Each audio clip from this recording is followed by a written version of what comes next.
Seorang pria penjual es keliling tak pernah menyangka hidupnya akan berubah selamanya. Saat ia menemukan seorang wanita cantik yang tak bisa melihat dan tergeletak tak berdaya di tepi sungai.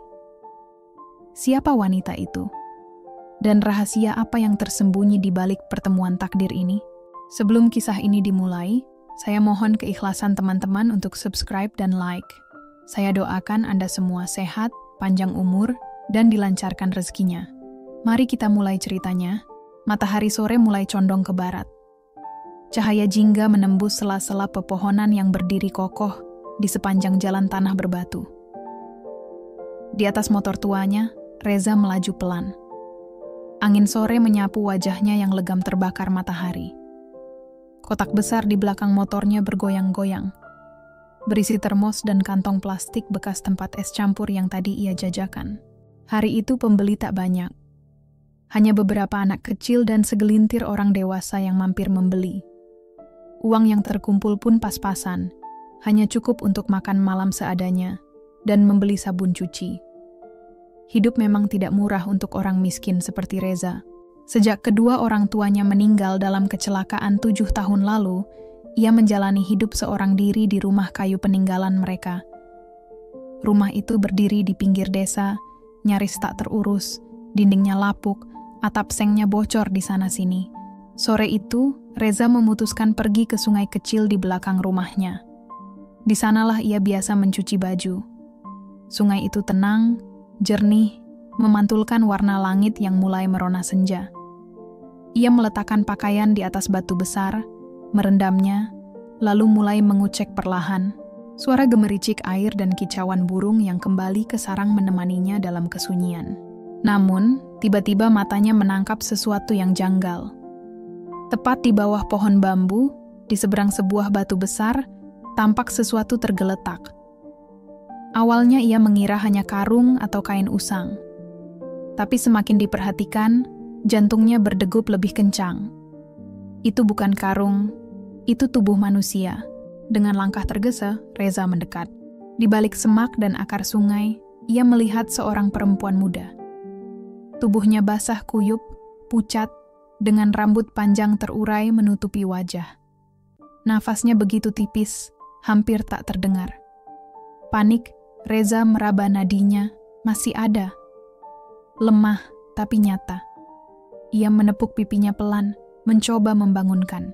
"Hei, dengar aku," kamu dengar gumamnya. Tak ada jawaban. Tanpa banyak pikir, Reza mengangkat tubuh itu. Ringan sekali, seperti kehilangan tenaga. Ia membawanya ke atas motor, lalu tancap pulang. Ia tak tahu siapa gadis ini, dari mana asalnya, atau kenapa bisa tergeletak di sungai. Yang ia tahu, ia tidak bisa membiarkannya itu saja. Sesampainya di rumah, Reza membaringkan gadis itu di tikar tempat ia biasa tidur. Dengan handuk usang dan selimut tipis, ia mencoba menghangatkan tubuhnya. Ia bahkan merebus air untuk mengompres dahinya. Di siku dan lutut gadis itu ada luka lecet.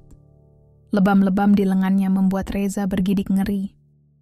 Malam itu, di bawah cahaya redup lampu minyak, Reza duduk di sampingnya, menatap wajah asing yang terpejam dalam ketidaksadaran. Di luar, jangkrik bersuara, angin malam berdesir, membuat dunia terasa sunyi. Dalam hatinya, Reza bertanya lirih, "Siapa kamu? Mengapa sungai membawamu padaku?" Hari-hari berikutnya berjalan berbeda. Reza yang biasanya hidup dalam kesepian, kini punya alasan baru untuk bangun lebih pagi. Dengan beras terakhir yang ia simpan, ia memasak bubur hangat untuk perempuan itu. Nafasnya kini lebih teratur, tubuhnya mulai hangat, meski ia belum juga membuka mata. Reza bahkan memutuskan pulang lebih cepat dari berjualan, hanya untuk memeriksa keadaannya. Hingga pada hari keempat, keajaiban kecil itu terjadi. Saat Reza hendak mengganti kain kompres, ia melihat kelopak mata gadis itu terbuka perlahan. Bola matanya jernih, namun tatapannya kosong, lurus menatap langit-langit. Reza mendekat dengan hati berdebar. "Kau sadar?" bisiknya penuh harap. Perempuan itu mengerjap, lalu bibirnya bergerak lemah. "Mana aku?" Di rumahku, aku menemukanku di tepi sungai. Sudah beberapa hari kamu tak sadarkan diri, jawab Reza hati-hati. Perempuan itu mengangkat tangannya, meraba udara kosong. Jemari halusnya tanpa sengaja menyentuh pipi Reza. Seketika, tangannya terhentak mundur. Aku tidak bisa melihat. Suaranya gemetar. Aku buta sejak kecil. Kata-kata itu membuat dada Reza terasa sesak. Ia hanya bisa terdiam, menahan simpati. Dengan suara tenang, ia memperkenalkan diri. Namaku Reza. Aku penjual es keliling. Rumah ini rumah peninggalan orang tuaku. Aku tinggal seorang diri. Perempuan itu hening sejenak, lalu berkata lirih, "Namaku Laras." Nama itu terucap pelan, namun begitu indah di telinga Reza. Ia menatap wajah Laras yang pucat, tapi tenang. "Apakah kau ingat apa yang terjadi sebelum kutemukan?" tanya Reza. Laras menarik napas panjang. Suaranya terputus-putus saat ia mencoba mengingat. Hari itu aku berjalan bersama teman-temanku. Kami melewati jalan kecil di pinggir kota. Angin sore begitu menyenangkan. Tiba-tiba, suara motor melaju kencang. Terlalu cepat, terlalu dekat. Aku merasa sesuatu menghantam tubuhku. Aku jatuh terguling, tubuhku menghantam pagar besi, lalu semuanya gelap. Ia terdiam, menahan air mata yang hampir jatuh. Setelah itu, yang kuingat hanya suara air. Tubuhku terasa terseret, lalu aku tak sadar lagi. Reza mendengarkan dengan hati yang campur aduk. Ia sadar, sejak hari itu, sejak sungai mempertemukan mereka, hidupnya tidak akan pernah sama lagi. Reza mengepalkan tangannya erat. Ia tak sanggup membayangkan betapa menakutkannya saat itu bagi Laras, buta, sendirian, dan diseret arus sungai entah kemana. "Selama ini, tak ada yang mencariku?" tanya Laras lirih. Reza menggeleng pelan, lalu baru sadar bahwa gerakan itu sia-sia. Laras tak bisa melihat. Aku tidak tahu. Tidak ada seorang pun yang datang ke sini. Mungkin mereka tak menyangka kau hanyut sejauh ini. Laras menarik napas panjang, wajahnya menunjukkan kelelahan yang tak bisa diungkap dengan kata. "Mereka pasti mengira aku sudah mati," gumamnya. Reza menggenggam tangannya lembut. "Tapi kau hidup, kau ada di sini." Hening sejenak. Namun dalam keheningan itu, sebuah ikatan tak kasat mata perlahan tumbuh, menyatukan dua jiwa yang sama-sama rapuh. Hari-hari setelahnya dipenuhi langkah-langkah kecil penyembuhan. Reza membuatkan tongkat dari bambu tua, mengajari Laras berjalan, mengenali letak meja, jendela, dan dinding rumah. Mereka makan bersama, berbincang, bahkan sesekali tertawa. Rumah kayu reyot yang dulu dingin kini terasa hangat bagi Laras. Meski dunia sekelilingnya gelap, ia bisa merasakan cahaya dalam diri lelaki itu. Dan Reza, untuk pertama kalinya dalam hidupnya, merasa tak lagi benar-benar sendiri. Hari-hari pun mengalir perlahan, seperti arus sungai di belakang rumah. Musim hujan membawa angin dingin, tapi kehangatan yang tercipta di dalam rumah itu tak bisa dijelaskan oleh api atau selimut tua. Kehadiran Laras membawa perubahan, bukan hanya pada rumah reyot itu, tapi juga pada hati Reza yang beku oleh kesepian. Setiap pagi, Reza tetap berjualan es. Ia meninggalkan Laras dengan radio kecil dan bekal makanan seadanya. Kini Laras sudah mulai terbiasa dengan tata letak rumah, bahkan bisa berjalan tanpa banyak tersandung. Saat Reza pulang, mereka duduk di teras, berbagi cerita. Laras menceritakan masa kecilnya, bagaimana ia kehilangan penglihatan sejak usia 3 tahun karena demam tinggi. Tentang ayahnya yang selalu membacakan buku, tentang ibunya yang setia menenangkannya di malam-malam panjang. Kini, semua itu seolah putus saat ia hanyut terbawa arus sungai. "Aku selalu percaya, Tuhan tidak akan membiarkan seseorang sendirian selamanya," ucap Laras suatu malam, saat angin menggoyangkan lampu minyak. Reza hanya tersenyum tipis, menahan berat di hatinya. Ia duduk bersandar pada dinding, menatap wajah Laras yang diterangi cahaya temaram. Dalam hati kecilnya, ia ingin berkata banyak hal. tapi bibirnya diam. Ia sadar siapa dirinya. Hanya penjual es dengan motor tua, tinggal di rumah hampir roboh. Lalu malam itu hujan turun deras. Reza menggigil hebat. Tubuhnya lemas, langkahnya goyah. Saat mencoba bangkit, pandangannya berkunang hingga tubuhnya jatuh menghantam lantai kayu. Derit kayu membuat Laras terkejut. Dengan cemas, ia meraba-raba hingga menemukan tubuh Reza yang terkulai. "Reza, Reza," panggilnya panik. Dengan segala keterbatasannya, ia menyeret tubuh lelaki itu ke tikar, mengompres dahi dengan kain basah seadanya. Tangannya gemetar, air matanya jatuh tanpa suara. "Jangan tinggalkan aku," bisiknya lirih. Reza membuka mata perlahan, menatap wajah Laras yang basah oleh tangis. Dengan suara pelan ia berkata, "Aku di sini." Laras terisak lebih keras. Malam itu, di rumah tua yang rembes air hujan, cinta lahir. Bukan dari janji manis, melainkan dari luka, rasa takut, dan keberanian untuk tetap bertahan. Keesokan harinya, meski tubuhnya masih lemah, Reza tetap memaksa berjualan. Ia tak ingin Laras tahu seberapa sempit hidup yang dijalaninya. Namun saat menghitung hasil jualan, hanya ada beberapa lembar ribuan. Cukup untuk sebungkus beras dan sebutir telur. Ia pulang dengan kantong plastik kecil, tersenyum palsu untuk menutupi getirnya. Tapi Laras tahu, ia tak butuh mata untuk merasakan kepedihan dalam langkah Reza. "Malam ini, bolehkah aku bicara jujur?" kata Laras. Reza terdiam. "Aku tahu kau sering batuk-batuk karena udara malam, tapi tetap memaksa berjualan. Aku tahu rumah ini bocor, tapi kau selalu bilang baik-baik saja. Dan aku tahu, setiap kali aku tersenyum, kau tersenyum pula. Padahal di balik itu kau menyimpan banyak luka." Reza tak mampu lagi menahan. Air matanya jatuh, bahunya bergetar. "Aku hanya ingin kau sembuh, Laras. Aku ingin kau hidup, meski aku harus kehilangan segalanya." Laras meraba wajah Reza, menyentuh air matanya. "Aku memang tak bisa melihat, tapi aku tahu kau adalah satu-satunya orang yang benar-benar melihatku sebagai manusia." Malam itu mereka duduk berdua, tanpa janji, tanpa harapan berlebihan. Hanya dua hati yang sama-sama retak, saling mengisi celah luka satu sama lain. Hari-hari kembali berjalan. Laras semakin pulih. Ia bisa berjalan lebih mantap dengan tongkat bambu buatan Reza. Bisa memasak meski kadang gosong.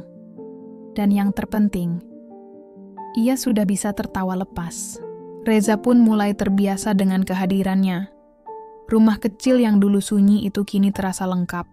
Seolah sejak awal memang diciptakan untuk mereka berdua. Di balik tawa yang mulai menghiasi rumah kecil itu, Laras menyimpan kerinduan yang tak pernah hilang. Rindu pulang.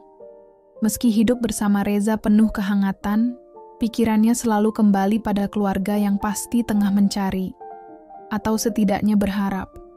Malam itu, ia memberanikan diri bertanya dengan suara serak, "Reza, maukah kau mengantarku mencari keluargaku?" Kata-kata itu menusuk dada Reza seperti pisau yang perlahan. "Kau ingin pulang?" tanyanya pelan, mencoba tersenyum supaya Laras tak melihat kepedihan di dadanya. Laras mengangguk. "Aku ingin bertemu mereka. Sudah terlalu lama. Aku hilang. Aku harus memberitahu mereka bahwa aku masih hidup." Reza menelan ludah, menatap lantai sebentar. Ia tahu ia tak berhak menahan Laras. Ia hanya orang asing yang dipertemukan takdir. Namun dalam hati kecilnya, kepergian Laras akan meninggalkan lubang besar yang tak mudah ditutup. Meski begitu, ia mengangguk. Keesokan paginya, dengan bekal seadanya dan motor tua yang hampir menyerah, mereka memulai perjalanan. Perjalanan itu panjang. Laras hanya mengingat sebagian alamat di sebuah kota besar yang jauh dari desa mereka. Motor meraung melintasi jalan berbatu, menanjak, menurun, melewati hutan dan ladang. Hujan dan debu menyertai langkah mereka. Di jok belakang, Laras memeluk Reza. Mereka tak banyak bicara. Suara mesin dan deru angin menjadi saksi bisu. Setiap detik membawa mereka makin dekat pada perpisahan yang menakutkan bagi Reza. 2 hari berlalu. Mereka tidur di masjid pinggir jalan, makan dari warung sederhana yang hampir menghabiskan sisa tabungan Reza. Ia tak mengeluh sedikit pun. Baginya, pengorbanan itu adalah bentuk cinta yang tak perlu pamrih. Hingga akhirnya, di sebuah kompleks perumahan mewah di pinggiran kota, Laras berkata lirih, Ini tempatnya. Pagar tinggi, kamera pengawas, mobil-mobil mewah, semua tampak asing bagi Reza. Ia merasa keringat dingin menetes di tengkuk. Laras menggenggam tangannya, memohon, tolong temani aku hingga pintu. Dengan langkah gamang, Reza turun dan menggandengnya. Ketukan di pintu membuka adegan yang tak terduga. Seorang wanita parubaya muncul, wajahnya pucat, mata terbelalak. Begitu melihat Laras, ia bersujud dalam air mata. Suasana berubah menjadi ledakan emosi. Keluarga Laras keluar berhamburan, memeluknya, menangis, tak percaya bahwa gadis yang hilang itu kini berdiri di depan mereka. Reza berdiri di sudut, menjadi saksi yang terhenyak. Dunia Laras kini adalah dunia yang tak pernah ia bayangkan dapat dimasukinya. Sebelum Reza sempat berbalik pergi, Laras memanggil lembut, "Jangan pergi." Seluruh mata tertuju padanya. Dengan mata yang masih basah, Laras tersenyum, memperkenalkan Reza. Inilah dia yang menyelamatkanku, yang merawatku, yang membuatku hidup kembali. Ada hening sesaat. Lalu ayah Laras melangkah maju. Suaranya tegas namun hangat. "Nak, masuklah. Kau bagian dari keluarga kami." Kata-kata itu seperti musik yang asing, namun menyentuh telinga Reza yang selama ini hanya mendengar kesunyian. Tiba-tiba, ia duduk di sofa empuk, dikelilingi keluarga yang menyambutnya dengan pelukan dan ucapan syukur. Ia merasa kecil, sangat kecil, di antara segala kemewahan itu. Motor tuanya kini terparkir di garasi berdampingan dengan mobil mahal. Pakaiannya diganti dengan baju baru. Namun meski penampilan berubah, Reza tetaplah Reza. Sederhana, tak meminta banyak. Beberapa hari setelah kedatangan mereka, Laras menjalani serangkaian pemeriksaan medis di rumah sakit, ditemani keluarga dan Reza yang tak pernah jauh. Keluarga itu tampak seperti diberi hidup kedua. Setiap langkah Laras disambut syukur, dan selalu ada nama Reza di bibir mereka, disebut penuh hormat. "Tahukah kau, Reza?" kata ayah Laras pada suatu malam remang di ruang tamu. "Saat Laras hilang, kami hampir putus asa. Polisi bilang kemungkinan jasadnya tak akan pernah ditemukan. Tapi kau menemukannya dan menjaganya seperti anak kami sendiri." Reza hanya menunduk, menjawab lirih, "Saya hanya melakukan apa yang saya bisa, Pak." Namun kata-kata ayahnya terus bergema di benaknya. Di balkon lantai 2, menatap lampu-lampu kota yang berkelip, ia merasa asing di dunia baru ini. Seolah menjadi tamu dalam kebahagiaan yang bukan untuknya. Di malam yang sama, Laras mendatangi Reza, didampingi perawat. Wajahnya bersinar, lebih sehat, lebih cerah. Ia memanggil lembut, "Reza." Reza menoleh dan mendekat. Laras menggenggam tangannya dan berkata dengan suara yang tenang namun tegas, "Mungkin semua ini terasa cepat. Hidup tidak selalu memberi kesempatan 2 kali. Tapi aku tahu satu hal, bersamamu aku merasa utuh. Bukan karena kau menyelamatkanku semata, melainkan karena kau mencintaiku tanpa syarat." Kata-kata itu meleburkan segala tembok di dada Reza. Dalam keheningan yang penuh makna, 2 hati yang telah melalui luka dan perpisahan menemukan tempat untuk berlabuh, bukan karena harta atau status, tapi karena kasih yang tumbuh dari kepedulian tulus. Malam itu, keheningan dipenuhi detak jantung yang berdegup tak beraturan. Reza tercekat, lidahnya keluh, ketika mendengar kata-kata Laras yang begitu lembut, namun menusuk ke dalam hatinya. "Aku sudah berbicara dengan ayah dan ibu," ucap Laras pelan, suaranya bergetar penuh keyakinan.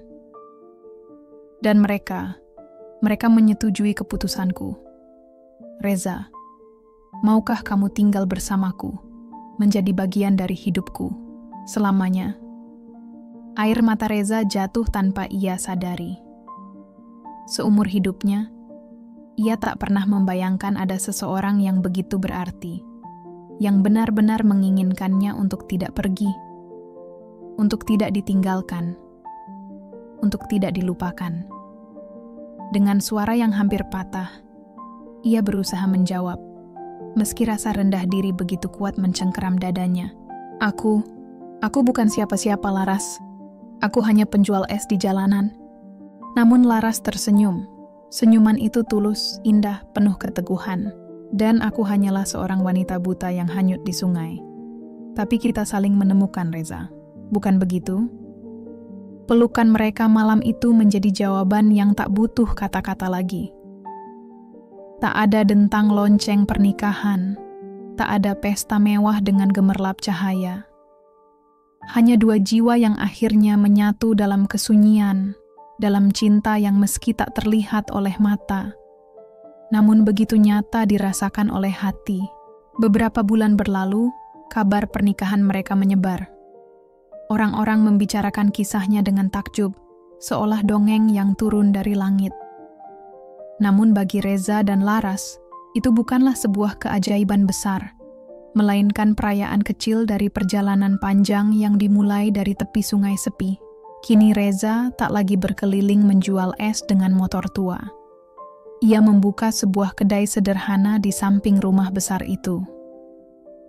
Menjual minuman manis dan makanan ringan, ditemani Laras yang selalu duduk di sana setiap sore, menyapa siapapun yang datang dengan senyum hangatnya. Dan setiap kali ada yang bertanya bagaimana keduanya bisa bertemu, Reza hanya menjawab singkat namun penuh makna. Aku menemukan cinta, karena Tuhanlah yang mempersatukan kami. Terima kasih kamu sudah menyimak cerita ini. Jangan lupa untuk like video ini, subscribe channel kami, agar tidak ketinggalan cerita menarik lainnya. Sampai jumpa di cerita berikutnya.